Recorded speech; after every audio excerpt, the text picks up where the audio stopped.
سلامونه احترامات مو قبول کړئ ګرانو دوستانو. تاسو ته چې څنګه پته چې کفایت شاه باچا وفات شوی وه چې اویشتې خو دښمني یې وه، د هغه په جنازه کې یو داسې واقعه وشوه چې هغه به تاسو نور هم غمجن کړي.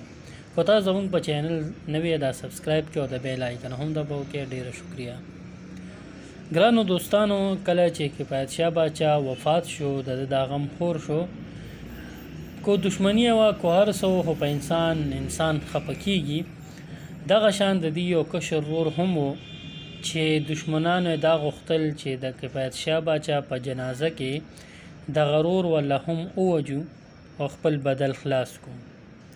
خو چې کله د دښمنان راغلي دي نو خلک په پوه شوي دي، د کلو خلکو هغې ته مخامخ شوي دي او په مخه یې اغوستي دي چې هغې د هغه ځای نه په تیښته تښتېدلي دي. زمونږ دښمنو او دې دومره په زور راغستي یو چې د یو بل په وینو په غوښو نه مړېږو.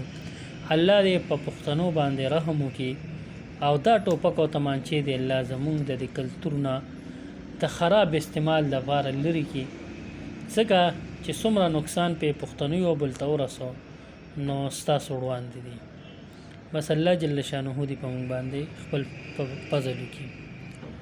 د ځان ډېر خیال ساتئ. کو په چینل نوی سبسکرایب کې دلوي الله